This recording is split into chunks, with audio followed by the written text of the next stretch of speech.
আগের ভ্লগে তো আপনাদের সকলের সাথে শেয়ারই করেছি যে আমরা সকলে সদল বলে চন্দননগর চলে এসেছি। তো তার কারণ হচ্ছে অর্ণবের দাদুর জন্মদিন। তো এবছর দাদুর জন্মদিনটা সকলে মিলে খুব আড়ম্বর করে সেলিব্রেট করব। তো ওই জন্য সকাল সকাল সকলে চলে এসেছি, বাপি মাও চলে এসেছে সিঙ্গুর থেকে। আর এবছর দাদুর 90তম জন্মদিন, যদিও দিনটা দিন কয়েক আগেই চলে গিয়েছে, কিন্তু আমরা কয়েকদিন বাদে সকলে ছুটি ছাটা আর সুযোগ সুবিধা দেখে দিনটা ঠিক করেছে আর আজকেই সেলিব্রেট করছি। তো আমরা কয়েকদিন আগেই আসতাম, কিন্তু একটু অসুবিধার কারণে এসে উঠতে পারিনি, কিন্তু এখন যখন এসে গিয়েছি বেশ কয়েকদিন এখানে থেকে যাওয়ারই প্ল্যান রয়েছে। তো এখন মাইমা সকলকে ব্রেকফাস্ট দিয়ে দিচ্ছে, আর তারপর ব্রেকফাস্ট খেয়ে নিয়ে আমরা না ওদের এই দালানটাতে যাব যেখানে ওদের সরস্বতী পুজো হয়। তো এখানে নাকি আগে অন্য আরও অনেক বাসন্তী পুজো হতো, যদিও সেটা অনেক দিন আগেকার কথা। তো ওই জন্য পিছনের ওই চালচিত্রগুলো এখনও রয়ে গিয়েছে। তবে এই জায়গাটা না খুব এবড়ো খেবড়ো ছিল, কিন্তু এখন এই জায়গাটা খুব সুন্দর করে সান বাঁধানো হয়ে গিয়েছে। তো যার জন্য কি হয়েছে, জায়গাটা তো পরিষ্কার হয়েছে আর বেশ অনেকখানি একটা জায়গাও বেরিয়েছে। তো ছোটোখাটো যে কোনো অনুষ্ঠানে এখানে বেশ চেয়ার টেবিল পেতে খুব সুন্দর করে নেওয়া যাবে। তার সাথে সাথে পুজো তো থাকেই, আর তাছাড়া এখানেও আমাদের বাড়ির মতো না পিকনিক প্রায় লেগেই থাকে। কিছু না কিছু একটা অকেশন হোক কি কখনো কারো কিছু মনেই হোক, তখন সকলে একসাথে খাওয়া দাওয়ার বন্দোবস্ত করা হয়। তো সেটাও বেশ ভালো হবে। দুপুরবেলা খাওয়া দাওয়ার পরে একটা মামা আমাদেরকে বলেছে ফুচকা খাবো, বাড়ির সকলকে আর কি। তো ওই জন্য রাস্তা দিয়ে একটা ফুচকাওয়ালা যাচ্ছিলো, ওকে একদম ধরে বেঁধে নিয়ে চলে আসা হয়েছে। তো ওখানে সকলে ফুচকা খেয়ে নিল। তারপর আমি একটুখানি বাড়ির বাইরেটা এসেছি। ও মা, এসে দেখি এই ফুলটা এত সুন্দর লাগে, আমার ছোট্টবেলা থেকে এই ফুলটা নিয়ে খেলতে। তো আমি দেখছি কি গাছ ভরে এই ফুলটা হয়ে গিয়েছে, আর আমি একটুখানি ফু দিয়ে দিয়ে সেই পাপড়িগুলোকে উড়িয়ে দিচ্ছি। ভীষণ ভাল লাগছে ছোটোবেলার মতো। তো এখন সন্ধেবেলা হয়েই গিয়েছে, আমরা সকলে রেডি হয়ে গিয়েছি। প্রথমে ভেবেছিলাম একটু শাড়ি পরবো, কিন্তু তারপরে মন চেঞ্জ করে নিয়েছি যে না, একটুখানি তাহলে পালাজো আর কুর্তাই পরা যায়। তো ওই জন্য রেডি হয়ে গিয়েছি, আর ছেলেগুলোকেও খুব হালকা জামা কাপড় পরিয়েছি। যদিও আজকে গরম অনেকটাই কম হয়েছে বৃষ্টির জন্য, কিন্তু তারপরেও এখানে মা, আমার শাশুড়ি মা সকলে রেডি হয়ে গিয়েছে। এরপরে আমরা ওই দালানে যাব। তো জানেন আজকে কিন্তু রান্নাবান্না বাড়ির সকল সদস্য মিলেই করছে। তো প্রথমে ভাবা হয়েছিল যে কাউকে হয়তো রান্নার জন্য বলা হবে, কিন্তু তারপরে বাড়ির সকলে মিলে বলল যে না, কাকাবাবুর জন্মদিন, আমরাই সকলে মিলে একদম সুন্দর করে পিকনিকের মতো করে রান্নাবান্না করব। তো বাড়ির সকলে যেদিন আসল জন্মদিন ছিল সেদিনকে একটা কেক টেক নিয়ে গিয়ে খুব সুন্দর করে ঘরোয়া করে সেলিব্রেট করেছিল, কিন্তু সেদিনকে আর লোকজন খাওয়ান দাওয়ান করা যায়নি। তারপরে আমরাও সখনও এসে পৌঁছয়নি। তো ওই জন্য আমাদের সাথে কনসাল্ট করে যে কবে তোদের সুবিধা হবে সেই অনুযায়ী দিন ধরে তারপরে আজকের দিনটা ঠিক করা হয়েছে। তো ওর জন্য আজকে বাড়ির সকলে মিলে ঠিক করেছে যে আমরাই সকলে মিলে রান্না করব, বাইরে থেকে কাউকে কিছু বলার দরকার নেই। তো ওই জন্যই সব কিছু হচ্ছে। আর এখানে কিন্তু ছেলেরাই মূল রান্নাটা করছে, মেয়েরা এখানে সেজে গুজে পটের বিবি হয়ে বসে রয়েছে, আর ছেলেরাই সমস্ত কিছু রান্না করছে।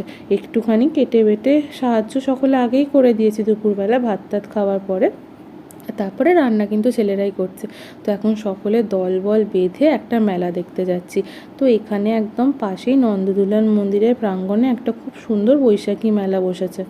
তো তারপরে বললাম তাহলে চলো বরং সবাই মিলে মেলা দেখে আসি। তো মেলা কি দেখতে যাব, রাস্তাতেই সকলে এত হাহা হিহি করছে যে আমাদের থেকে সকলে সরে যাচ্ছে। তো যাই হোক, এখন মেলা প্রাঙ্গণে চলেই এসেছি।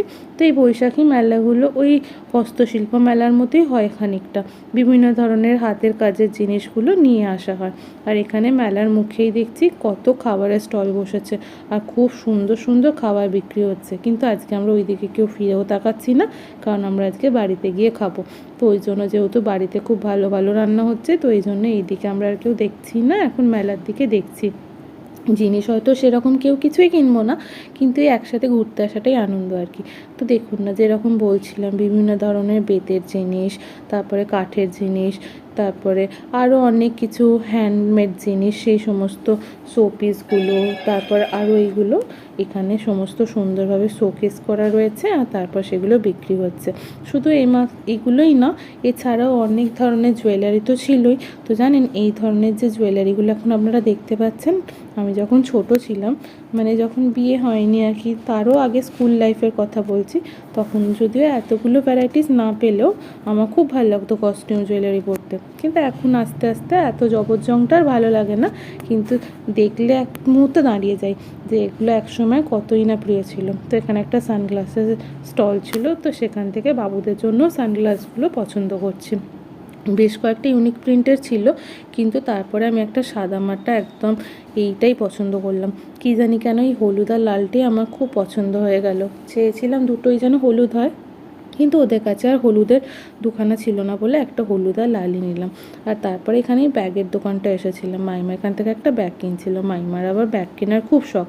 তো এখানে তারপরে সবাই একটু হাঁপিয়ে গিয়ে ঠাকুরের মন্দিরের এখানে বসে গিয়েছে, আমি এখানে টুক করে ঠাকুরকে একটু আমার ভিডিও বন্দি করে নিলাম। তো এটা নন্দদুলাল ঠাকুর আমাদের, আর এখানেই সমস্ত কিছু অনেক অনুষ্ঠান প্রায় সারা বছরই লেগে থাকে। আর এখানে আমার মামা শ্বশুর দুটো ছেলেকে নিয়ে আমার কোলে বসে রয়েছে। আর এখানে দেখুন একদম লক্ষ্মী হয়ে বসে রয়েছে। ওদের জন্য একটু খেলনা কিনবো ভাবছিলাম, কিন্তু খেলনা সেরকম কোনো দোকান দেখতেই পাচ্ছিলাম না। যদিও তারপর আমার একটা দিদি ওদের দুজনকে একটা খেলনা কিনে দিল, কিন্তু ওই দোকানটার আমি খুঁজেই পাইনি কোথায় ছিল।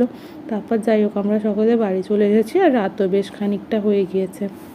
এখানে বেশ টেবিলগুলো পেতে নেওয়া হয়েছে। আর তখন বললাম না দিনের বেলায় তো আপনাদের দেখালাম, বেশ অনেকগুলোই কিন্তু টেবিল ধরে যাবে, ছোটোখাটো বেশ অনুষ্ঠানগুলো কিন্তু খুব ভালোভাবেই হয়ে যাবে। তো আজকে আমরা মোটামুটি 50 জন মতো রয়েছি। তো এখানে কিন্তু খুব সুন্দরভাবে সব কিছু অ্যারেঞ্জমেন্ট হয়ে যাচ্ছিলো, আর সব কিছু খুব সুবিধাই হচ্ছিলো। তো ওই জন্য আমি বলছিলাম এখানটা বাঁধিয়ে তোমরা খুব ভালো করেছো।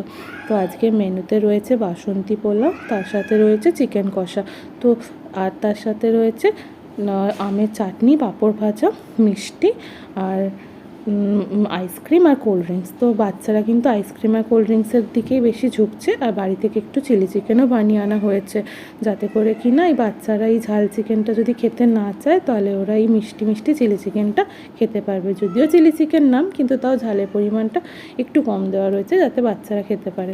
আর এটা ঘর থেকে বানিয়ে আনা হয়েছে, আর বাকি সমস্ত রান্নাই দালানে করা রয়েছে। তো যাই হোক আজকে ভিডিওটা এখানেই শেষ করলাম। সকলে দাদুর সুস্থ দীর্ঘায়ু জীবন কামনা করবেন, আর খুব শীঘ্রই নতুন ভিডিও নিয়ে দেখা হচ্ছে। ধন্যবাদ।